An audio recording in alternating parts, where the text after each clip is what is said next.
Hello friends, कैसे हैं आप लोग। सबको मेरा जय भीम, नमो बुद्धाय। बाबा Saheb Ambedkar life and mission में आज का टॉपिक है शेड्यूल कास्ट फेडरेशन की सक्रियता बढ़ी।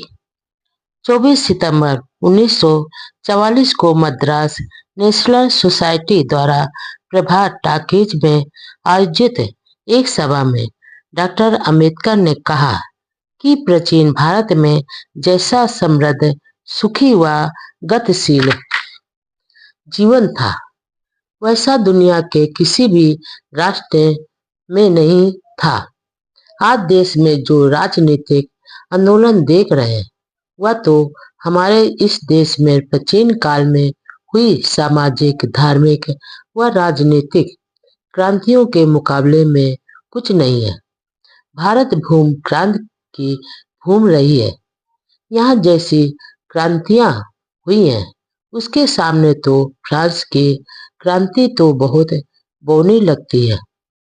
प्राचीन भारत में ब्राह्मणवाद के अंधविश्वास, पाखंड व कर्मकांड के खिलाफ बहुत बड़ी क्रांति हुई थी, जो गौतम बुद्ध ने शुरू की थी। दोनों में जोरदार संघर्ष हुआ और ब्राह्मण धर्म ने बौद्ध धर्म के खिलाफ जोरदार प्रतिक्रांति की। वाद विवाद एक ही सवाल पर था कि आखिर सत्य क्या है। बुद्ध ने कहा कि सत्य वह है जिसको 10 इंद्रियों से देख, समझ व अनुभव द्वारा प्रमाणित किया जा सके, जबकि ब्राह्मण कहते थे कि सत्य वह जो वेद बताते हैं। फिर वेदों की समीक्षा में डॉक्टर अंबेडकर ने कहा कि वेदों में कुछ भाग तो बाद में जोड़े गए। प्राचीन भारत के ब्राह्मण कितने चालाक थे कि जिन पुस्तकों में सिर्फ मूर्खता भरी हुई है, कूड़ा करकट के समान है, ऐसी किताबों को पवित्र बता दिया। यही नहीं, प्रामाणिक व वास्तविक होने पर भी जोर देते रहे। बुद्ध की क्रांति ने समता, स्वतंत्रता व बंधुत्व का साम्राज्य भारत व इसके बाहर भी स्थापित किया। लेकिन यह इस देश का दुर्भाग्य था कि इसके बाद ब्राह्मणवाद द्वारा प्रतिक्रांति हुई और यह देश फिर से धार्मिक गुलामी की बेड़ियों में जकड़ दिया गया। और आज भी हम उनकी शिकंजे में जकड़े हुए हैं। यदि हमने इससे छुटकारा पाने के लिए जल्दी ही कुछ नहीं किया, तो देश विनाश के कगार पर पहुंच जाएगा। बाबा साहब ने आगे कहा कि वेदों में मूर्खता के सिवा कुछ नहीं है और गीता शरारतपूर्ण पुस्तक है। अर्थ वेद में जादू टोनों के सिवा कुछ नहीं है। मद्रास यात्रा के दौरान ही वहां के पार्क टाउन के मेमोरियल हॉल में शेड्यूल कास्ट फेडरेशन और दक्षिण हिंदुस्तान बुद्धिस्ट एसोसिएशन ने डॉक्टर अंबेडकर को सम्मान पत्र अर्पित किए। इसी दौरान जस्टिस पार्टी के द्रविड़ नेता रामास्वामी नायकर पेरियार के साथ विभिन्न समस्याओं के बारे में विस्तृत चर्चा हुई। मद्रास दौरे के बाद बाबा साहब एलोर गए, जहां उन्हें district schedule caste federation, Christian federation, West Godavari जिला बोर्ड और एलोर नगर पालिका द्वारा सम्मान पत्र दिए गए। उन्होंने वहां संबोधन में कहा कि गांधी जी के विचारों व नीतियों में स्थिरता नहीं है और कांग्रेस नेताओं ने सपने में भी नहीं सोचा होगा कि जब देश आजादी पाने की मंजिल के पास ही खड़ा होगा, तो साथ देश पे का बंटवारा हो जाएगा। अल्पसंख्यकों की समस्या का हवाला देते हुए कहा कि जो भूमिका अब्राहम लिंकन ने निग्रो समस्या के बारे में अपनाई थी, वही गांधी जी ने अल्पसंख्यकों के बारे में निभाई है। एकता करने के चक्कर में निग्रो के वोट उत्तरी अमेरिका के राज्यों को मिले। इसके लिए 1762 में गुलामों की आजादी का ऐलान कर दिया। इसके अलावा गांधी जी को आजादी तो चाहिए, लेकिन उन्हें साथ में वर्ण व्यवस्था भी चाहिए। डॉक्टर अंबेडकर ने आगे कहा कि यदि सभी पार्टियों की सहमति से संविधान बन भी गया तो ब्रिटिश प्रधानमंत्री के समक्ष गांधी अपने आप को भारत का एकमात्र प्रतिनिधि होने का दावा करेंगे। मद्रास प्रवास के दौरान ही पी बालासुब्रमण्यम मुथालियर द्वारा होटल कोडेभारा में बाबा साहब में सम्मान में एक भोज का आयोजन किया गया। अगस्त 1944 में बाबा साहब कलकत्ता में आयोजित दलित वर्ग के विभिन्न संगठनों के समारोह में शामिल होने के लिए गए। जगह जगह सभाओं में उनका स्वागत व भाषण हुए। वहां उन्होंने कहा, नए संविधान के अनुसार भारत को डोमिनियन स्वराज मिलेगा। विश्व युद्ध खत्म होगा, जीत अब समीप ही है, इसलिए अब एकता व संगठन की जरूरत है। उन्होंने बताया कि वायसराय ने गांधी जी को साफ कह दिया है कि सत्ता के हस्तांतरण के पहले भारत में हिंदू, मुसलमानों व अछूतों तीनों में समझौता होना जरूरी है। कलकत्ता यात्रा के बाद वह हैदराबाद गए। वहां 20 सितंबर 1944 में शेड्यूल कास्ट फेडरेशन की एक सभा में उन्होंने अपने ओजस्वी भाषण में इस बात पर फिर से जोर दिया कि अछूत हिंदुओं से अलग अंग है। उन्होंने घोषणा की, अछूतों को भारत की आजादी के प्रति प्रेम दूसरों से किसी तरह कम नहीं है। आजादी हमें भी प्यारी है, लेकिन हम देश की आजादी के साथ दलित वर्गों की आजादी चाहते हैं। हैदराबाद के बाद डॉक्टर अंबेडकर मद्रास गए, जहां Tamil Nadu the first classes Christian association ने एक निवेदन पत्र पेश किया। पत्र में लिखा कि अछूतों ने ईसाई धर्म तो स्वीकार कर लिया, लेकिन यहाँ उनकी धार्मिक व सामाजिक हालात हिंदू अछूतों की ही तरह दयनीय हैं। हिंदू उनके साथ पहले की ही तरह छुआछूत करते हैं। उच्च जात के ईसाई दलित ईसाइयों के साथ दुर्व्यवहार व भेदभाव करते हैं। डॉक्टर अंबेडकर ने उन्हें भरोसा दिलाया कि समानता के संघर्ष में हम साथ हैं और एक दिन गुलामी की बेड़ियों को तोड़कर रहेंगे। 22 सितंबर 1944 को मद्रास नगर परिषद द्वारा रिपन बिल्डिंग में डॉक्टर अंबेडकर के सम्मान में एक समारोह आयोजित किया गया। इसमें नगर परिषद के कांग्रेसी सदस्यों के भाग नहीं लिया। अपने संबोधन में डॉक्टर अंबेडकर ने कहा कि हम स्वराज, राष्ट्रीय सरकार या आजादी के खिलाफ नहीं है, लेकिन स्वतंत्रता तथा वर्तमान शासन में कोई अंतर दिखाई नहीं देता। यदि स्वतंत्रता के बाद शासन ऐसे लोगों के हाथों में चला जाए जिनका स्वार्थ केवल खुद की शिक्षा और समृद्धि तक ही सीमित हो और अन्य वर्ग को स्वराज के लाभों से वंचित रखे। उसी दिन शाम मद्रास में ही आंध्रा चैम्बर ऑफ कॉमर्स संस्था ने डॉक्टर अंबेडकर के सम्मान में कहा कि डॉक्टर अंबेडकर ने मजदूरों के लिए सरकार के रवैये को एक नई दिशा दी, जिसके द्वारा मजदूर, मालिक और सरकार तीनों में एक दूसरे के प्रति समझ बढ़ी और एक नया समझौता स्थापित होने की कोशिश की गई। इस कार्यक्रम के तुरंत बाद ही कुमार रजा सर मुथैया चेट्टियार ने अपने बंगले चेट्टियार हाउस में डॉक्टर अंबेडकर के स्वागत में चाय पान का समारोह आयोजित किया। अगले दिन शाम को मद्रास सदर्न मराठा रेलवे के गैर दलित व दलित वर्ग के रेल कर्मचारियों ने लेबर मिनिस्टर डॉक्टर अंबेडकर को सम्मान पत्र अर्पित किया। समारोह में दलित व गैर दलित मजदूर कर्मचारियों को बाबा साहब बहुत प्रसन्न हुए। उन्होंने कहा कि यह देखकर मुझे खुशी हो रही है, इसलिए सभी लोग मिलकर गरीबी को मिटाने के लिए संगठित होकर संघर्ष करें।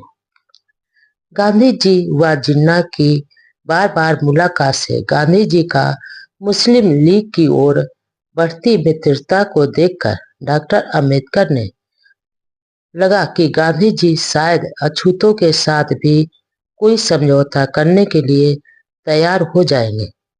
इसलिए गांधी जी को एक पत्र लिखा, जिसमें उन्होंने लिखा कि वह दलितों के सवालों पर भी समझौता करना चाहते हैं। जिस प्रकार हिंदू मुस्लिम एकता के लिए कोशिशें की जा रही, उसी तरह छूत अछूत एकता के बारे में भी विचार करना चाहिए। हिंदू मुस्लिम समस्या का समाधान निकाल दिया है, तो समान हिंदू व अछूतों के मुद्दों का भी समाधान निकाला जाना चाहिए। डॉक्टर अंबेडकर ने यह भी लिखा कि यदि गांधी जी जरूरी समझे तो वह समझौते की जरूरी शर्तें भी तैयार करने को सहमत हैं। 6 अगस्त 1944 को गांधी जी ने पत्र द्वारा जवाब दिया कि उनके लिए अछूतों का मुद्दा एक धार्मिक और सामाजिक सुधार का प्रश्न है, लेकिन इस प्रश्न पर हम दोनों में मौलिक मतभेद है। दरअसल गांधी डॉक्टर अंबेडकर में मतभेद वर्ण व्यवस्था को लेकर था। डॉक्टर अंबेडकर वर्ण व्यवस्था के घोर विरोधी थे, जबकि गांधी कट्टर समर्थक थे। गांधी चाहते थे कि अछूत हिंदू धर्म में जिस पायदान पर है वहां ही रहे, हालांकि उनके साथ अच्छा व्यवहार किया जाए। लेकिन डॉक्टर अंबेडकर तो अछूतों के लिए समता, स्वतंत्रता व बंधुत्व की व्यवस्था चाहते थे। इसलिए इस अर्थों में डॉक्टर अंबेडकर को हिंदू धर्म का विरोधी कहना सरासर गलत है। उन्होंने वर्ण व्यवस्था व जाति भेद के खिलाफ तो आवाज बुलंद की थी। वह तर्क संगत और खुद हिंदू समाज के सुधार के लिए जरूरी थी, लेकिन वर्णाश्रम धर्म को मानने वाले गांधी जी ने डॉक्टर अंबेडकर को हिंदू धर्म का विरोधी ही मान लिया। क्रिप्स योजना में अछूतों की राजनैतिक मांग को कोई महत्व नहीं दिया गया था, इसलिए गांधी जी ने भी समझौते के लिए उत्सुक डॉक्टर अंबेडकर को कोई महत्व नहीं दिया और उनकी अपेक्षा की। कहावत है कि बलवान के आगे झुकना और सीधे साधे पर अकड़ना। गांधी जी यही व्यवहार डॉक्टर अंबेडकर के साथ कर रहे थे। जिन्ना के लिए तो खुद बम्बई जाकर मिलते थे और वह भाव ही नहीं देता था, जबकि डॉक्टर अंबेडकर खुद बार बार गांधी से मिलकर अछूतों की राजनैतिक समस्या के लिए सहयोग चाहते थे, लेकिन गांधी जी उपेक्षा कर देते थे। उन्होंने मुसलमानों की मांग को तो समर्थन दे दिया, लेकिन स्वयं के धर्म के ही अछूतों के सवालों को कानूनी संरक्षण आरक्षण देने की मांग न मानकर उसे धार्मिक व सामाजिक सुधार का अंग मान कर टाल देते थे। वे अच्छी तरह जानते थे कि उनकी समस्या पर ये आसानी से मदद करने वाले नहीं है, इसलिए हार माने बिना संघर्ष जारी रखना और देश भर के शोषित, उपेक्षित व वंचित वर्ग की आशाएं सिर्फ डॉक्टर अंबेडकर पर ही टिकी हुई थी। अप्रैल 1944 में डॉक्टर अंबेडकर ने मजदूरों के कल्याण के लिए एक और बड़ा ऐतिहासिक कदम उठाया। उन्होंने सेंट्रल असेंबली में एक बिल पेश कर उसे पास भी करवा दिया। इसके अनुसार स्थायी कारखानों व फैक्ट्रियों के औद्योगिक मजदूरों को छुट्टियों के दिनों में भी वेतन देने का प्रावधान किया गया था। गांधी जी का स्वास्थ्य समान नहीं होने के कारण पूना के आगा खां महल में नजरबंदी से रिहा कर दिया गया, तो वहां से स्वास्थ्य लाभ के लिए पंचगनी चले गए। वहां राजगोपालाचारी ने बताया कि उन्होंने गांधी जी की सहमत से जिन्ना के पास एक अलग प्रस्ताव भेजा है। इस योजना में कहा गया कि वर्णवार के बाद एक कमीशन गठित किया जाएगा जो उत्तर पश्चिम और पूर्वी भारत के जिलों का दौरा करके जनसाधारण की राय के आधार पर फैसला करेगा कि ज्यादातर लोग भारत से अलग होने के पक्ष में हैं या नहीं। यदि बहुमत पक्ष में होगा तो अलग राष्ट्र का रूप दे दिया जाएगा। इस प्रस्ताव की सावरकर आदि नेताओं ने निंदा की, लेकिन राष्ट्रीय स्तर के अखबारों ने भी इस पर चू तक नहीं किया। यह प्रस्ताव भारत विभाजन के सिद्धांत पर सहमत था। डॉक्टर अंबेडकर एक संविधान विशेषज्ञ के रूप में इस स्थिति पर नजर रखे हुए थे। गांधी जी की इस सहमति से सावरकर के अलावा कांग्रेस का साथ देने वाले वे नेता भी निराश हुए, जो यह मानते थे कि गांधी जी विभाजन को कभी स्वीकार नहीं करेंगे। उदारवादी नेताओं ने कहा कि राजगोपालाचारी की यह योजना देश की सुरक्षा के लिए खतरा है। डॉक्टर अंबेडकर इस बात से आश्चर्य में थे कि जब देश के बंटवारे से सहमति जतानी ही थी तो गांधी जी ने यह फैसला करने में इतना समय क्यों लगाया। गांधी जी द्वारा पाकिस्तान का विचार स्वीकार करने के फैसले की डॉक्टर अंबेडकर ने प्रशंसा की, लेकिन यह भी कहा कि यदि यह योजना गांधी जी ने स्वयं जिन्ना को पेश करते तो ज्यादा अच्छा होता। डॉक्टर अंबेडकर ने कहा कि जिन्ना ने यह योजना क्यों अस्वीकार कर दी, यह वह समझ नहीं पाए। उन्होंने कहा कि कांग्रेस जनों की हालत पर तरस आता है, क्योंकि पहले गांधी जी पाकिस्तान योजना का विरोध करते थे। यह सोचकर उन्होंने भी विरोध किया, लेकिन अब उनकी फजीहत हो गई है। इस योजना के संबंध में गांधी जी जिन्ना से मिलने बंबई गए। वहां कई दिनों तक मुलाकातें होती रही, लेकिन हिंदू मुस्लिम एकता लाने में नाकामयाब रहे। बजट में विशेष प्रावधान व सरकारी ठेकों में आरक्षण की मांग।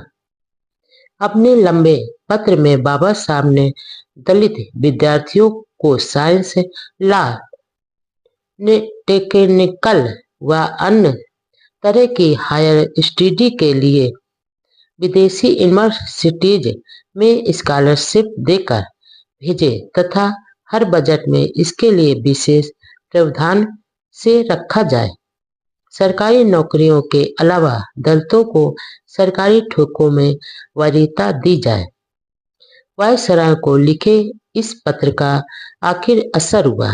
सरकार ने गंभीरता से विचार कर अनुसूचित जातियों के लिए सरकारी नौकरियों में 8.5% सीटें आरक्षित रखने का फैसला किया गया।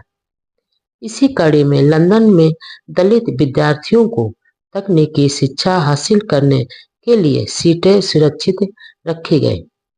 इसके अलावा सेंट्रल असेंबली और राज्यसभा परिषद में अनुसूचित जातियों को एक और सीट दी गई। दलितों को सरकारी नौकरियों में प्रवेश की कोशिशों पर कई सवर्ण हिंदुओं की आंखों में बहुत खटकता था। एक बार दिल्ली में एक मद्रासी ऑफिसर जो दिल्ली में कार्यरत था, उसने बाबा साहब से कहा कि आपकी राजनीति सरकारी नौकरियों में दलितों के घुसाने का प्रयास ही है। बाबा साहब ने पलटवार करते हुए कहा, यदि ऐसा है तो तुम मद्रासी लोग यहाँ 90% नौकरियों पर क्यों कुंडली मारे कब्जा किए हुए हो? नौकरियों के प्रति तुम्हें इतनी हीन भाव तो इन्हें छोड़ क्यों नहीं देते? मद्रासी अधिकारी यह सुनकर आगे बोल नहीं पाया। 17 सितंबर 1943 को दिल्ली में ऑल इंडिया ट्रेड यूनियन का शिविर आयोजित किया गया, जिसमें बड़ी संख्या में मजदूरों ने भाग लिया।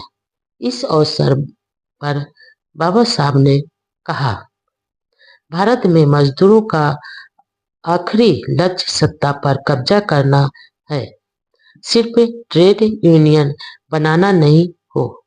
राजनीतिक रूप से उनकी लेबर पार्टी ट्रेड यूनियन की गतिविधियां भी करेगा, लेकिन आपको ट्रेड यूनियन के पुराने चले आ रहे संकीर्ण सोच से मुक्त होना चाहिए और हिंदू महासभा जैसे सांप्रदायिक व पूंजीवाद को पनाह देने वाले कांग्रेस से दूर रहना चाहिए।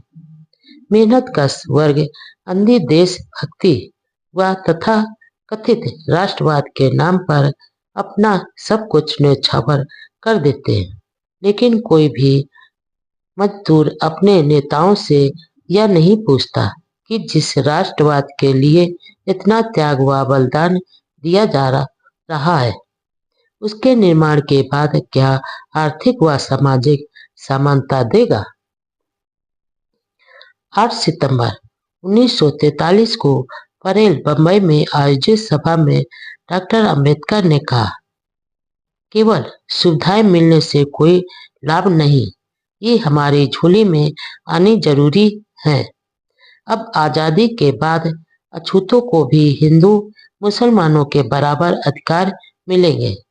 सरकार में मेरा मंत्री पद कमल के पत्ते पर पड़े ओस की बूंद की तरह है, या उससे भी ज्यादा क्षणभंगुर। ईसाई, फारसी व अन्य अल्पसंख्यक लोग कांग्रेस का मुकाबला नहीं कर सकते हैं। इसके लिए अछूत ही सक्षम है। अछूतों को अब अपने पैरों पर खड़े होने की शक्ति प्राप्त करनी चाहिए।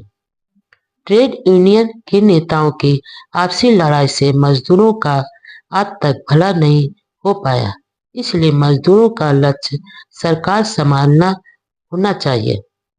26 जनवरी 1944 को लखनऊ में स्टैंडिंग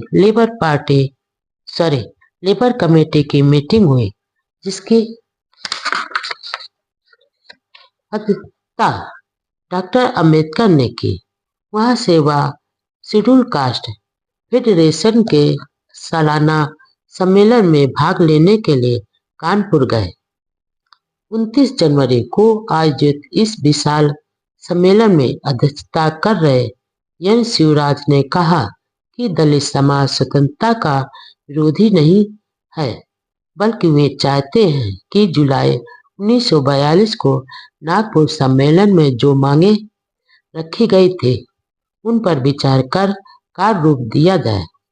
इस अवसर पर डॉक्टर अंबेडकर ने कहा कि भारत सरकार में हिंदुओं व मुसलमानों की तरह दलितों को भी उनकी जनसंख्या के अनुपात में हिस्सा मिलना चाहिए, और यदि ऐसा नहीं किया गया तो वे अपने उद्देश्यों को प्राप्त करने के लिए संघर्ष करेंगे। वह मौजूद विद्यार्थियों को प्रेरणा दे कि वे सरकारी योजनाओं के तहत तकनीकी व हायर एजुकेशन की सुविधाओं का लाभ उठावें। 17 फरवरी 1944 में वायसराय की एग्जीक्यूटिव काउंसिल में यह सुझाव दिया कि मुद्रास्फीति को रोकने के लिए अधिक करेंसी के नोट जारी करने बंद किए जाएं। इसके अलावा यह भी सुझाव दिया कि भारतीय प्रशासन सेवा और सेना में अंग्रेजों की बजाय भारतीयों को भर्ती किया जाए। 17 फरवरी को गांधी व जिन्ना की मुलाकात हुई। उस समय सेंट्रल व स्टेट डिपार्टमेंट्स की सरकारी नौकरियों में दलितों का प्रतिनिधित्व नहीं के बराबर था और यह देखकर बाबा साहब 1942 से ही सरकारी नौकरियों में सीटें सुरक्षित करवाने के लिए संघर्ष कर रहे थे। इसी सिलसिले में 29 अक्टूबर 1942 को उन्होंने वायसराय को एक गोपनीय स्मरण पत्र पेश किया, जिसमें उन्होंने पूरी जानकारियों के साथ बताया कि किस तरह अछूतों को सरकारी नौकरियों से एक साजिश के तहत वंचित रखा जाता और कैसे सवर्ण जातियों के लोग सरकारी नौकरियों पर कुंडली मारे बैठे हुए हैं। 10 पेज के इस पत्र में बाबा साहब ने सरकार से राजनीतिक, शैक्षणिक व अन्य समान क्षेत्र में अनुसूचित जातियों को पर्याप्त प्रतिनिधित्व देने का अनुरोध किया। राजनीतिक क्षेत्र में सेंट्रल असेंबली, केंद्रीय राज प्रबंध, public service commission, federal public service commission तथा शैक्षणिक क्षेत्र में यूनिवर्सिटी व टेक्निकल एजुकेशन में और इसके अलावा सरकारी ठेकों में आरक्षण द्वारा दलितों का प्रतिनिधित्व देने की मांग की। पत्र में डॉक्टर अंबेडकर ने आंकड़े पेश करते और 39 मनोनीत सदस्य 141 में से दलितों के सिर्फ 2 सदस्य हैं। 1941 की जनगणना के अनुसार देश में दलितों की संख्या 6 करोड़ है, लेकिन इनका सरकार व प्रशासन, ठेका व अन्य क्षेत्र में प्रतिनिधित्व नगण्य है। उन्होंने लिखा कि देश भर का पूरा प्रशासन दलितों का विरोधी है। सरकारी अधिकारी को जो विशेषाधिकार दिए गए, वह हमेशा इन अधिकारों को दलित जातियों के हितों के खिलाफ और उन्हें नीचा दिखाने के लिए प्रयोग करते हैं। अनुसूचित जातियों के भलाई व विकास तभी संभव है जब सरकारी नौकरियों में उनकी भर्ती की जाए। इस तरह वे देश के विकास की योजनाओं को लागू करने में भागीदारी भी निभाएंगे। जब सेंट्रल असेंबली में दलितों को सरकारी नौकरियों में प्रवेश की बात चली तो मुसलमान, यहूदी, एंग्लो इंडियन, सिखों और ईसाइयों ने समर्थन किया। सिर्फ हिंदुओं ने ही इसका विरोध किया। भारत सरकार के प्रतिनिधित्व ने भी इसका विरोध किया। इसके अलावा दलितों की भर्ती के समय उम्र व फीस में छूट भी दी जाए। फेडरल सर्विस कमीशन में दलितों के प्रतिनिधित्व के सवाल पर डॉक्टर अंबेडकर ने लिखा कि हमें ऐसी किसी पब्लिक सर्विस कमीशन पर भरोसा नहीं हो सकता जो हिंदू या मुस्लिम दृष्टिकोण से प्रभावित हो। यह कितनी अचरज की बात है कि हिंदू और मुसलमान यूं तो सांप और नेली की तरह झगड़ते हैं, लेकिन जब लंगर बांटने की बारी आती है तो दोनों एक होकर हड़प लेते हैं और अछूत ही सिर्फ मुंह ताकते ही रह जाते हैं। कमीशन दलित अभ्यर्थियों को हर बार आयोग बताकर अपने पापों को छुपा लेता है और दलितों को दरवाजे से बाहर रखने की साजिश भी सफल हो जाती है। इसलिए दलितों को फेडरल पब्लिक सर्विस कमीशन में प्रतिनिधित्व दिया जाना जरूरी है। 10 मई 1943 को इंडियन फेडरेशन ऑफ लेबर की बम्बई शाखा ने लेबर मिनिस्टर डॉक्टर अंबेडकर के सम्मान में एक छोटा समारोह रखा। उसमें बाबा साहब ने अफसोस जताया कि भारत के मजदूरों में एकता नहीं है। फूट के कारण उनका शोषण हो रहा है, इसलिए मजदूरों को भारत में मजदूर सरकार बनाने के लिए संघर्ष करना चाहिए। आजादी हासिल करना ही काफी नहीं है, जरूरी बात यह है कि आजादी के बाद सत्ता किसके हाथों में होगी। उसी दिन Maharashtra chamber of commerce Bombay की ओर से रखे कार्यक्रम में डॉक्टर अंबेडकर का संबोधन हुआ। उन्होंने कहा, अब दुनिया युद्ध से ऊब गई है और वह 3 बड़े रोगों से ग्रस्त हो गई है। देश का दूसरे देश पर साम्राज्य, काले गोरों का रंग भेद का संघर्ष और गरीबी। दुनिया में शांति स्थापना के लिए कमजोर व गरीब देशों को संबल करना बहुत जरूरी है। भारत की आर्थिक व औद्योगिक प्रगति से साम्राज्यवाद व रंगभेद की समस्याओं का समाधान संभव है। गरीबी की समस्या का जिक्र करते हुए डॉक्टर अंबेडकर ने कहा, मानव संस्कृति का विनाश करने के लिए एक राष्ट्र दूसरे राष्ट्र के खिलाफ पानी की तरह पैसा खर्च कर रहा है। वह अचंभित है कि ब्रिटेन और अमेरिका हर युद्ध में 14 करोड़ रुपए योजना खर्च कर रहा है। इससे देश में शांति के समय इससे आधी रकम गरीबी दूर करने के लिए क्यों खर्च नहीं करते हैं। विश्व का दुख दूर करने के लिए कुछ सुधार तो करना ही पड़ेगा। अपनी विशेष सुविधाओं व अधिकारों को त्यागना पड़ेगा। देश में जो लंत राजनीतिक समस्या के समाधान के लिए डॉक्टर अंबेडकर ने एक योजना पेश की, जिस पर अखबारों में विचार छप रहे थे। इस योजना में उन्होंने कहा कि ब्रिटेन की संसद एक कानून मंजूर करके प्रांतों की सरहद तय करने वाली कमेटी नियुक्त करे और लोकमत कराया जाए।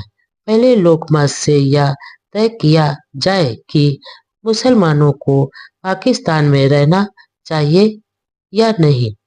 दूसरे लोकमत द्वारा गैर मुसलमानों से यह जानना था कि वे पाकिस्तान में रहना चाहते हैं या नहीं। यदि वे पाकिस्तान में रहना चाहते हैं तो वहां प्रांतों की सीमाएं जैसी हैं वैसी रखी जाए। यदि वे पाकिस्तान में नहीं रहना चाहते हैं तो एक हदबंदी कमीशन नियुक्त किया जाए और कौन से प्रांतों में मुसलमान बहुसंख्या में हैं यह तय किया जाए। 2 साल बाद यह फैसला किया जाए कि मुसलमानों को पाकिस्तान चाहिए या नहीं, अलग होना चाहते या नहीं। सितंबर माह में ही डॉक्टर अंबेडकर ने ऑस्ट्रेलिया के राजनीतिक कार्टेन द्वारा पेश की गई शाही सलाहकार काउंसिल के गठन के बारे में भेंट की। डॉक्टर अंबेडकर ने कहा कि औपनिवेशिक डोमिनियन राज्य में भारत स्वेच्छा से भागीदार के रूप में रहे तो यह ऐसे देशों के हित में ही होगा। उन्होंने यह भी कहा कि भारत की जनता को ब्रिटिश सरकार में जरा भी आस्था नहीं रही है, क्योंकि सरकार भारतीय लोगों को सिर्फ प्रजा मानती है, अपने बराबरी के दर्जे के नागरिक के रूप में मानने के लिए तैयार नहीं है। अगले महीने सेंट्रल असेंबली के एक महत्वपूर्ण प्रस्ताव पारित हुआ। यह प्रस्ताव दलित वर्ग के अभ्यर्थियों की सेना में अधिकारी पद पर भर्ती से रोक हटाने से संबंधित था। यह प्रस्ताव संयुक्त प्रांत यानी उत्तर प्रदेश विधानसभा में दलित वर्ग के एक सदस्य प्यारेलाल कुरील द्वारा पेश किया गया था। देश में राजनीतिक गतिरोध सरकार ने नहीं बल्कि हिंदू मुस्लिम विरोध ने पैदा किया था। मुसलमानों द्वारा अलग राष्ट्र की मांग कर ली थी।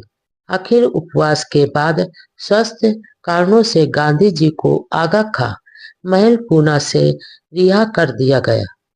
पूना से वह पंचगनी चले गए।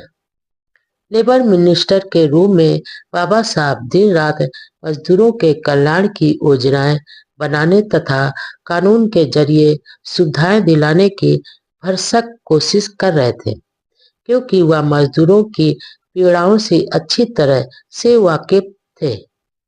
स्टैंडिंग लेबर कमेटी के सदस्य बाबा साहब पहले से ही थे। 7 मई 1943 को डॉक्टर अंबेडकर की अध्यक्षता में स्टैंडिंग लेबर कमेटी की मीटिंग हुई। इसमें मजदूर, सरकार व मालिक सबके प्रतिनिधि थे।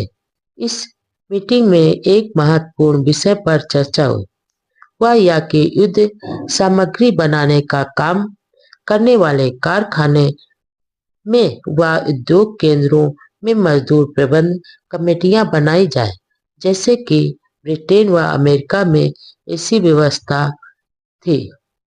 दूसरा मुद्दा एम्प्लॉयमेंट ऑफिस स्थापित करना था।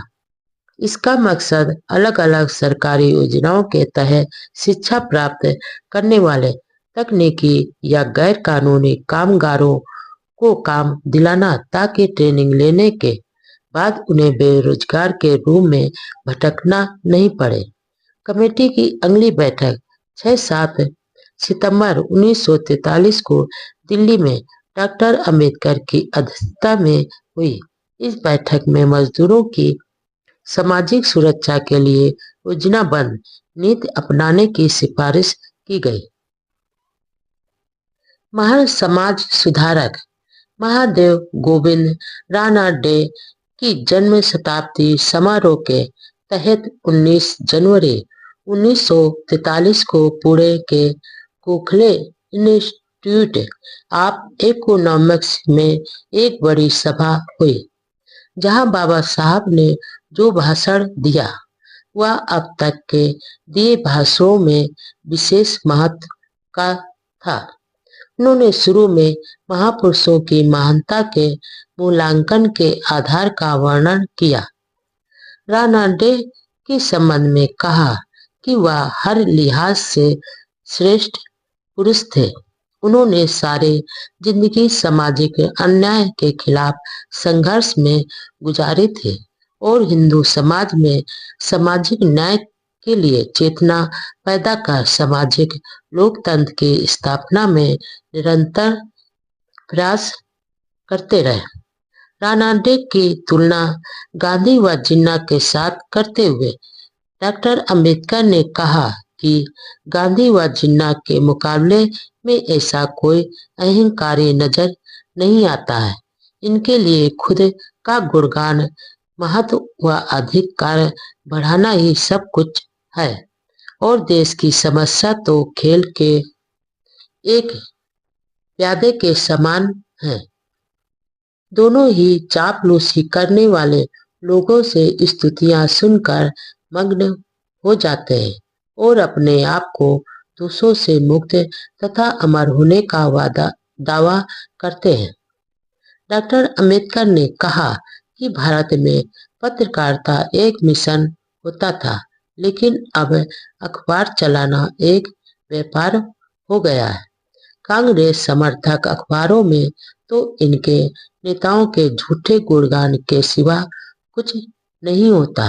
अंत में कहा कि किसी महापुरुष या नेता के प्रति सम्मान जताना, प्रशंसा करना एक अलग बात है, लेकिन अपने नेता का अनुसरण करना दूसरी बात है। बाबा साहब का यह लंबा भाषण कुछ दिनों बाद रानाडे गांधी और जिन्ना के नाम से किताब के रूप में सामने आया। और अन्य ग्रंथों की तरह यह भी खूब चर्चित रहा। इस पुस्तक में डॉक्टर अम्बेडकर ने आगे लिखा, मैं अत्याचार, अन्याय और झूठे दिखावे, ढोंग और छल कपट से घृणा करता हूँ और मेरी घृणा की चपेट में वे सारे लोग आ जाते हैं जो इन बुराइयों से ग्रस्त हैं। मैं अपने आलोचकों को यह बता देना चाहता हूँ कि मैं अपनी घृणा को एक वास्तविक शक्ति मानता हूँ, इसलिए यह घृणा उस असीमित प्रेम का सबूत है जो मैं अपने उन उद्देश्यों के लिए अपने मन में रखता हूँ जिन पर मैं विश्वास रखता हूँ, और मैं इसके लिए शर्मिंदा नहीं हूँ। मैं यह बात फिर से दोहराना चाहता हूँ कि यदि मैं गांधी और जिन्ना से घृणा करता हूँ तो इसका मतलब यह नहीं कि मैं उनसे घृणा करता हूँ। मैं उनसे घृणा नहीं करता, बल्कि केवल उनको नापसंद करता हूँ। मेरी इस नापसंदी का कारण यह है कि मैं अपनी मातृभूमि भारत से उनसे अधिक प्यार करता हूँ। एक सच्चे देशभक्त का यही विश्वास है कि मुझे आशा है कि एक ना एक दिन मेरे देशवासी इस सच्चाई को जान जाएंगे कि देश किसी भी एक व्यक्ति से बड़ा होता है, और फिर यह सीख सकेंगे कि गांधी और जिन्ना की पूजा और मातृभूमि की सेवा दोनों अलग अलग बातें हैं। इसलिए हो सकता है कि ये एक दूसरे से विपरीत भी हों। बाद में बुद्ध की शरण जाने वाले डॉक्टर अम्बेडकर ने घृणा को शक्ति बताते हुए कहा कि दरअसल यह घृणा उनके अंतर्मन से नहीं थी, बल्कि यह तो वैचारिक नापसंदी थी। समता, स्वतंत्रता व बंधुत्व यानी लोकतंत्र विरोधी धर्म। देश दुनिया में दलितों का दर्द सुनाने के लिए डॉक्टर अम्बेडकर को राष्ट्रीय व अंतर्राष्ट्रीय स्तर पर जब भी मौका मिलता वह चूकते नहीं थे। दिसंबर 1942 को एक बार फिर ऐसा सुअवसर मिला। कनाडा की पैसिफिक रिलेशन कमेटी ने डॉक्टर अम्बेडकर से अनुरोध किया कि वह क्यूबेक में होने वाली सभा में भारत के अछूत विषय पर एक पेपर पढ़े। बाबा साहब ने बहुत लगन से लेख को लिखा, लेकिन किसी कारणवश उस कॉन्फ्रेंस में भाग नहीं ले पाए। इसलिए अपने सहयोगी यन शिवराज को क्यूबेक भेजा, जिन्होंने वहां पर पेपर पढ़ा। बाद में यह विस्तृत पेपर गांधी और अछूत समाज का कल्याण, mister Gandhi and the emancipation of the untouchables नाम से पुस्तक के रूप में प्रकाशित करवाया, जो काफी प्रसिद्ध हुई। इस ग्रंथ के बारे में डॉक्टर अम्बेडकर ने कहा, साम्राज्यवाद, जातवाद, टिकटवाद से दो देशों व नागरिकों के बीच क्रूरता व निर्दयता पैदा होती है। इसलिए युद्ध के साथ ही इन विकराल समस्याओं का नाश करना ही है। युद्ध की राख से एक नया व सुंदर संसार बनाना है। लेकिन मुझे आशंका है कि अछूतों की समस्याएं भुला दी जाएंगी, जैसे पहले होता आया है। नाजियों द्वारा यहूदियों पर किए जा रहे अत्याचारों की तरह ही हिंदुओं द्वारा अछूतों पर अत्याचार किए जा रहे हैं। वहाँ सैनिकवाद है, यहाँ सनातनवाद है। यहाँ के अत्याचार वहाँ से किसी भी तरह आगे व कम नहीं है। इसलिए दुनिया के लोग जिस तरह अन्य देशों के दलितों शोषितों पर ध्यान देते हैं, वैसे ही भारत के अछूतों की गुलामी की बेड़ियां तोड़ कर उन्हें आजाद करने के लिए कोशिश करें। दुनिया में दासों, निग्रो और यहूदियों की समस्या से भी बड़ी अछूतों की समस्याएं हैं। मुझे आशा है कि इस शोध पत्र को जानने के बाद शांति सम्मेलन अछूतों की समस्या पर विशेष ध्यान देकर न्यायालय में इसका जवाब देना होगा। पत्र में अमेरिकी समाज को सचेत किया कि वह कांग्रेस के हिंदू प्रचार के मुंह के जाल में ना फंसे, बल्कि कांग्रेस से यह विश्वास प्राप्त कर ले कि उनका यह संघर्ष अछूतों के कल्याण का विरोधी नहीं होगा। इस विस्तृत रिसर्च पेपर में कहा गया कि अनुसूचित जातियों के लोग हिंदुओं से अलग हैं, इसलिए वे किसी ऐसे समाधान को स्वीकार नहीं करेंगे जिसमें इनकी मांगें शामिल नहीं की जाएंगी। उन प्रमुख मांगों में बजट में दलितों की शिक्षा के लिए बजट रिजर्व रखना, स्टेट व सेंट्रल गवर्नमेंट में नौकरियों में संख्या, आवश्यकता व महत्व के अनुसार रिजर्वेशन देना, दलितों को बोर्डों व कमीशनों में नियुक्त करना, न्यायपालिका, पुलिस और रेवेन्यू विभाग में भर्ती करना, लोकल बॉडीज में रिजर्वेशन देना, पृथक चुनाव द्वारा अपने प्रतिनिधि चुनने का अधिकार देना, दलितों के अलग गांव बसाए जाएं और इसके लिए कमीशन का गठन किया जाए, हिंदू राज में होने वाले अत्याचारों को रोकथाम के लिए कानून बने, आर्थिक व सामाजिक सुरक्षा की व्यवस्था और छुआछूत को मिटाने के लिए तेज प्रयास किए जाए। सवर्ण हिंदुओं ने दलितों की इन मांगों का कड़ा विरोध किया तो डॉक्टर अंबेडकर ने जवाब में कहा, हिंदुओं में रूढ़वादी जन्मजात है। हिंदू धर्म समानता, स्वतंत्रता व बंधुत्व यानी लोकतंत्र का विरोधी है। दुनिया के कई भागों में भी गैर बराबरी मौजूद है, जिसके अलग अलग कारण हैं, लेकिन वहाँ सामाजिक आर्थिक असमानता को वहाँ के धर्म का संरक्षण प्राप्त नहीं है।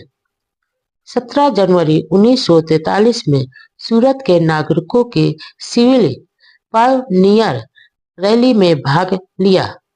वहां डॉक्टर अंबेडकर ने सैनिक शिक्षा पर जोर देते हुए कहा कि जब भारतवासी स्वतंत्र हो जाएंगे तो पूरी तरह से ट्रेनिंग लिए हुए सैनिक और सिविल पायनियर ही देश की आजादी की रक्षा कर सकेंगे।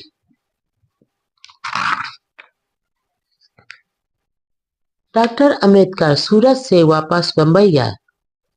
वहां रामचंद्र भट्ट हाई स्कूल में मराठा और अन्य जाति धर्म के लोगों द्वारा डॉक्टर अंबेडकर का सम्मान किया गया। इस स्वागत समारोह में उन्होंने कहा, बंबई और मद्रास प्रांत में लगभग 20 साल तक गैर ब्राह्मण पार्टियों की सरकारें रही, लेकिन वे नाकामयाब रही क्योंकि उन्होंने अपने चहेतों को सरकारी नौकरियों में घुसाने के सिवा कुछ नहीं किया। साधारण जनता, मजदूर, किसान वर्ग के समर्थन से जीती सरकारों ने इन वर्गों की समस्याओं की ओर कोई ध्यान नहीं दिया।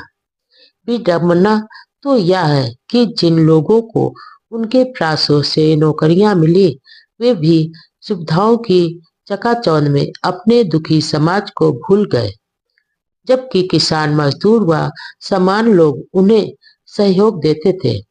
यही नहीं, दूसरों की तरह घमंडी भी हो गए। पश्चिमी देशों में लोकतंत्र इसलिए असफल रहा क्योंकि वह परंपरावादी, रूढ़वादी लोगों के हाथों में था। यदि भारत में अल्पसंख्यक ब्राह्मणों के हाथों में सत्ता आई तो देखना इस देश की दशा भी वैसी ही होगी। उन्होंने आगे बताया कि किसी राजनीतिक पार्टी की सफलता के लिए 3 बातें बहुत जरूरी हैं। पहली बात यह है कि उस पार्टी के नेता दूसरी पार्टियों के नेताओं के बराबर महानता के स्तर के हों, ताकि विरोधी नेता के आगे कमजोर न पड़ जाए। दूसरी बात यह है कि वह अनुशासित संगठन को तथा तीसरी बात यह है कि उस पार्टी के सरल व स्पष्ट कार्यक्रम हों।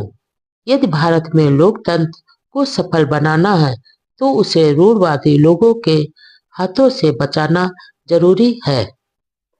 18-19 जुलाई को ऑल इंडिया डिफेंस क्लास की ओर से नागपुर के मॉल पार्क में एक सम्मेलन का आयोजन किया गया। हजारों लोग शामिल हुए और गगनभेदी नारों के साथ डॉक्टर अंबेडकर का सम्मान किया।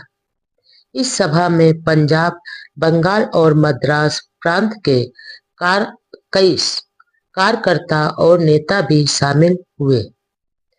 अध्यक्षीय भाषण में एन शिवराज ने डॉक्टर अंबेडकर को वायसराय के एग्जीक्यूटिव काउंसिल में लिए जाने की बधाई दी और कहा कि इससे जनता की सेवा का एक नया रास्ता खुल गया। कॉन्फ्रेंस से लेकर क्रिप्स योजना तक के सारी घटनाओं की चर्चा की। उन्होंने कहा कि क्रिप्स स्कीम गरीब उपेक्षित वर्ग के साथ धोखा है।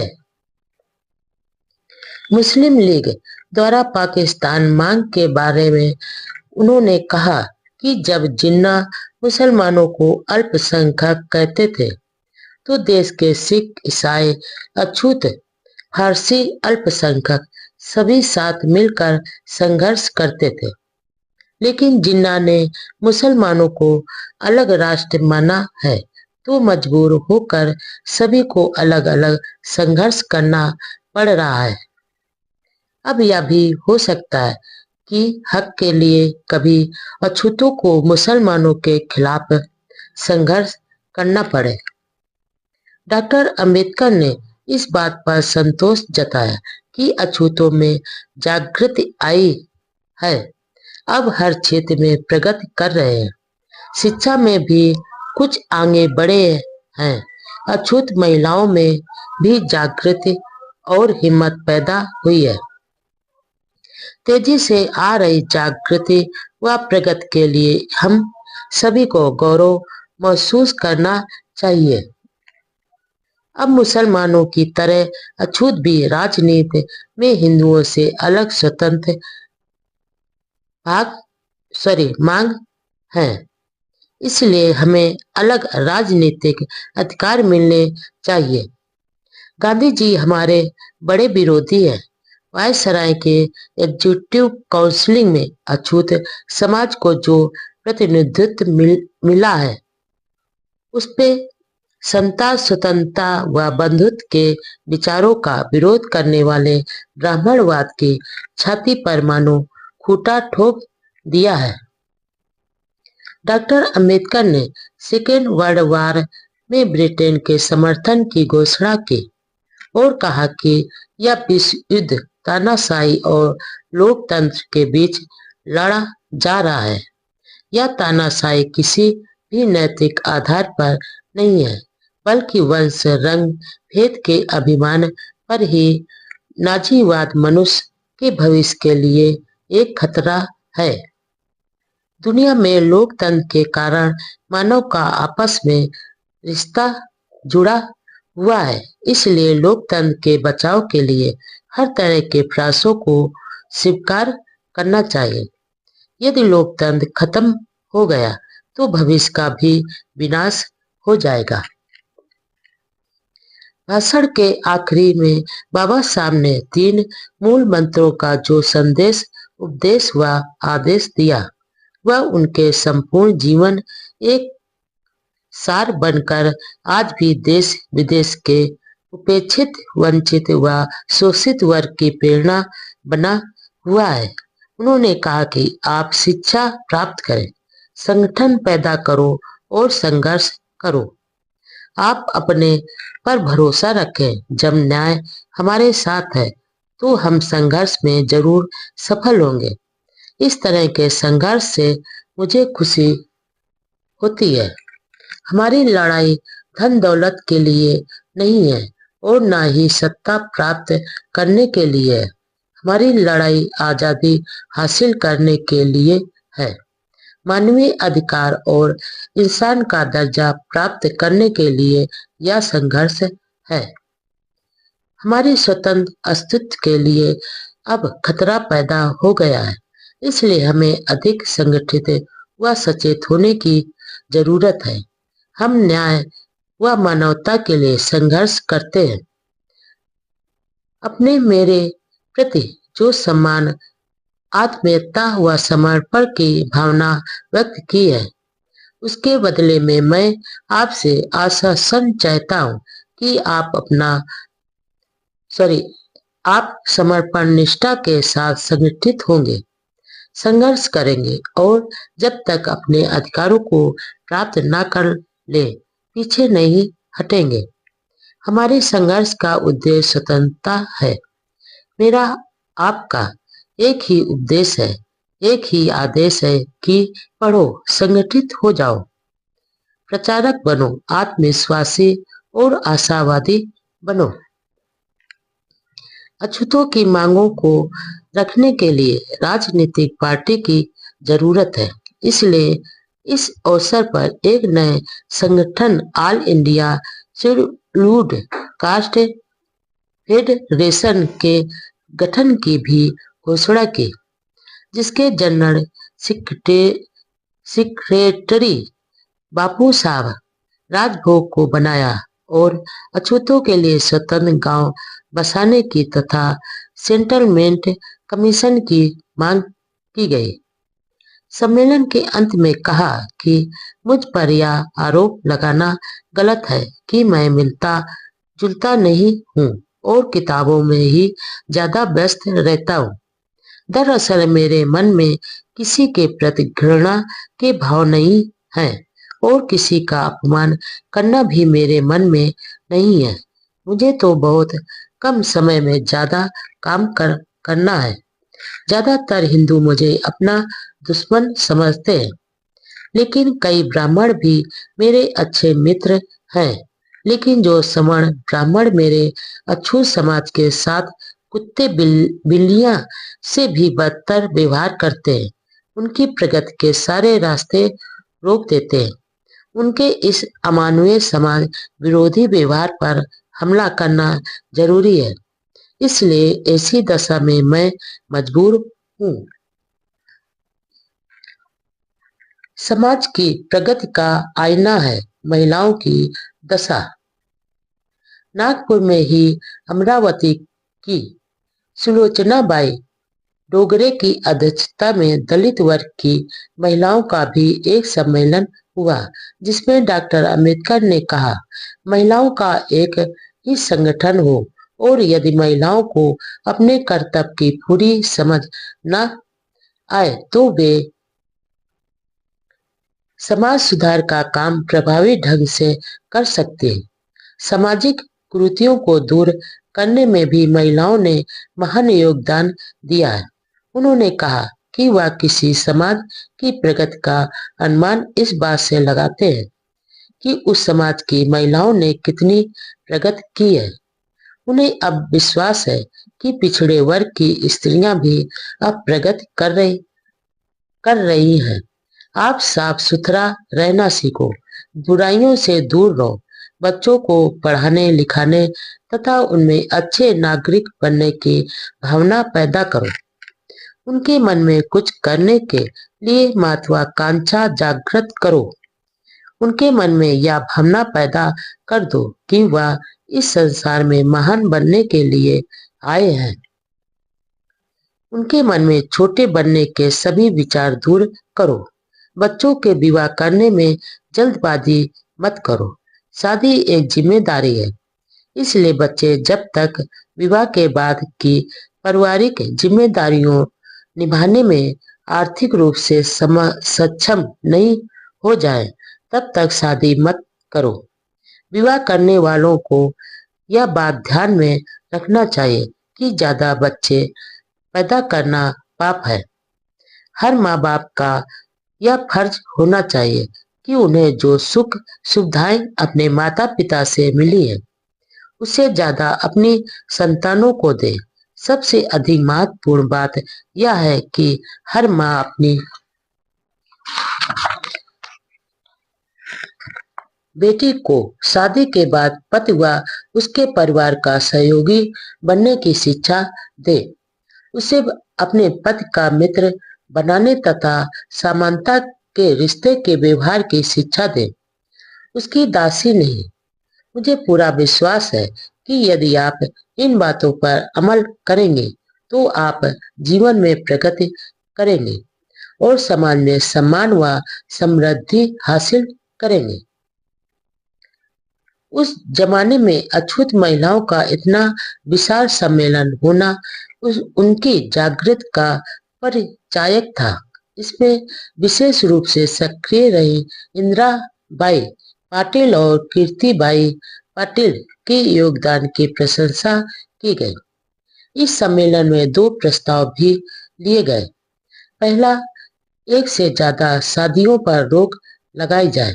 दूसरा, महिला मजदूरों को वेतन के साथ प्रस्तुति छुट्टियों की सुविधाएं दी जाए। उसी दिन नागपुर में पंजाब के गोपाल सिंह खालसा की अध्यक्षता में समता सैनिक दल का भी विशाल सम्मेलन हुआ, जिसमें बाबा साहब ने कहा कि वह अहिंसा के सिद्धांतों को बहुत चाहते हैं, लेकिन इसके साथ वह हिंसा के दबाव में भी जीना भी नहीं चाहते। उन्होंने सैनिकों को आह्वान किया कि गुलामी, बेबसी व दीनहीन का जीवन न जिए।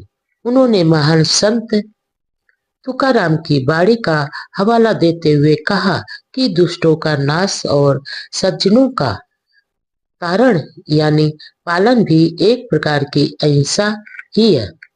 सभी प्राणियों के प्रति करुणा व दया करना अहिंसा का ऊंचा सिद्धांत है। साथ ही दुष्टों का विनाश करना भी अहिंसा का एक भाग है। इसके बिना अहिंसा का कोई अर्थ नहीं होगा, सिर्फ मन बहलाने व पराये को उपदेश देने की तरह हो जाएगा। सत्य व शील का पालन करना ही हमारा ध्येय होना चाहिए। हालांकि बाबा साहब ने 1956 में बौद्ध धर्म को अंगीकार किया, लेकिन व्यवहार में वह बहुत पहले से ही बुद्ध के अनुयायी बन चुके थे। इसलिए हर सभा में वह बुद्ध की शिक्षाओं का हवाला देते हुए अछूतों को अपने दीपक स्वयं बनने का आह्वान करते थे। अपने कल्याण के लिए खुद को ही आगे आने के लिए प्रेरित करते थे। नागपुर प्रवास के दौरान लाला जयनारायण ने डॉक्टर अंबेडकर के सम्मान में एक छोटा समारोह रखा। इसी दौरान दिल्ली से वायसराय का संदेश लेकर एक अधिकारी नागपुर पहुंचा। इस संदेश की पालना में 20 जुलाई 1942 को वायसराय की एग्जीक्यूटिव काउंसिल में लेबर मिनिस्टर के रूप में तार द्वारा ही विभाग का कार्यभार ग्रहण किया। जब उस अधिकारी ने स्टेशन के अंदर व बाहर शेड्यूल कास्ट फेडरेशन के सम्मेलन का पता पूछा तो सवर्ण हिंदुओं ने जानते हुए भी मना कर दिया। सवर्णों के इस व्यवहार से उस अधिकारी को बहुत दुख हुआ। दरअसल उस समय डॉक्टर अंबेडकर के प्रति सवर्ण हिंदुओं में घृणा के भाव कूट कर भरे हुए थे। नागपुर से बंबई आने पर दलित समाज की महिलाओं ने आचार्य दोदे की अध्यक्षता में डॉक्टर अंबेडकर सम्मान में एक सभा की। उन्होंने शिक्षित युवतियों की सलाह दी कि वे पढ़ लिख कर सवर्ण युवकों से शादी नहीं करें। सभा में उन्होंने इस बात पर संतोष जताया कि दलित वर्ग की महिलाओं में जागृति आई है। भारत छोड़ो आंदोलन, क्विट इंडिया और अंबेडकर। सेकेंड वर्ल्ड वार का घमासान अभी भी चल रहा था। ब्रिटेन और मुश्किल में था। इधर भारत में इंडियन नेशनल कांग्रेस ने 14 जुलाई 1942 को भारत छोड़ो आंदोलन के लिए प्रस्ताव पास किया, जिसमें भारत से ब्रिटिश सरकार के तुरंत हटने पर जोर था। दिल्ली प्रस्थान करने से पहले 27 जुलाई 1942 को टाइम्स ऑफ इंडिया के साथ एक इंटरव्यू में डॉक्टर अंबेडकर ने कहा, गांधी जी का करो या मरो का आदेश गैर जिम्मेदाराना और मूर्खतापूर्ण है। यह कांग्रेस की गिरती हुई साख को संभालने की कोशिश मात्र है। इधर विश्व युद्ध चल रहा है। बर्बर लोग भारत पर कब्जा करने के नियत से भारत की सीमा के नजदीक तक आ चुके हैं। ऐसी विकट स्थिति में देश में कानून व्यवस्था को कमजोर करना पागलपन है और यदि विश्व युद्ध में लोकतंत्र की जीत हुई तो भारत की आजादी में कोई रुकावट नहीं डाल सकेगा। इसलिए भारत द्वारा युद्ध में भाग लेने का विरोध करना भारत के साथ देशद्रोह की तरह है। बाबा साहब ने सभी देशभक्त वासियों को अनुरोध किया कि वे अपनी पूरी शक्ति व साधनों के साथ कांग्रेस के असहयोग आंदोलन का विरोध करें। आंदोलन के लिए गांधी जी ने आदेश दिया कि अहिंसा के साथ कांग्रेसी तेजी व उग्र रूप से आंदोलन करें, जिसमें यातायात ठप करना, हड़तालें करना, तार काटना, रेल पटरियां उखाड़ना, छोटे पुल उड़ाना जैसी कार्रवाई पर कोई आपत्ति नहीं जताई। जवाहरलाल नेहरू ने भी आंदोलन के बारे में कहा कि जुल्म के खिलाफ अपने जीवन को खतरे में डालकर आंदोलन तेज करना, जिसमें सरकारी भवनों, न्यायालयों, पुलिस थानों पर कब्जा करना आदि शामिल है। 1920 में गांधी जी द्वारा असहयोग आंदोलन वापस ले लेने के व्यवहार को देखते हुए कांग्रेस के प्रमुख नेताओं ने गांधी जी से पहले ही यह वचन ले लिया कि हिंसा के भड़क जाने की दशा में भी वह आंदोलन को वापस नहीं लेंगे। गांधी जी के इस आंदोलन का विरोध सिर्फ अंबेडकर ने ही नहीं किया, बल्कि मुस्लिम लीग भी खिलाफ में थी। हिंदू महासभा के अध्यक्ष सावरकर ने कहा कि संघर्ष शुरू करने से पहले कांग्रेस यदि भारत की एकता व अखंडता को बनाए रखने का आश्वासन दे तो वह कांग्रेस के आंदोलन का समर्थन जरूर करेंगे। आखिर 8 अगस्त 1942 को कांग्रेस ने बहुचर्चित भारत छोड़ो आंदोलन शुरू कर ही दिया। वायसराय की एग्जीक्यूटिव काउंसिल की एक इमरजेंसी मीटिंग हुई, जिसमें यह प्रस्ताव पास किया कि ऐसे विकट दौर में कांग्रेस का यह आंदोलन देश में अराजकता पैदा कर मुश्किल हालात में डालने वाला है। मानवीय स्वतंत्रता के लिए चल रहे प्रयासों को पागलपन से तोड़ देने वाला है, जो देश के लिए चुनौती है। कांग्रेस के सभी बड़े नेताओं को गिरफ्तार कर लिया गया। इससे जनता में गुस्सा फैल गया और देश के कई प्रांतों में ब्रिटिश सरकार के खिलाफ हिंसक कार्रवाइयां शुरू हो गई। जगह जगह तोड़फोड़ की कार्रवाई होने लगी। सरकार ने उग्र व हिंसक आंदोलन को रोकने के लिए कठोर कदम उठाए, जिससे देश भर में हाहाकार मच गया। देश में कुछ सप्ताह अव्यवस्था के हालात बने रहे। आखिर सरकार ने पूरी ताकत का प्रयोग कर आंदोलन को दबा दिया। इस आंदोलन से मुस्लिम दूर ही रहे। हिंदू महासभा के समर्थक भी तटस्थ रहे और आंदोलन में भाग नहीं लिया। डॉक्टर अंबेडकर अनुयायी अछूत समाज के लोगों ने भी आंदोलन में भाग नहीं लिया।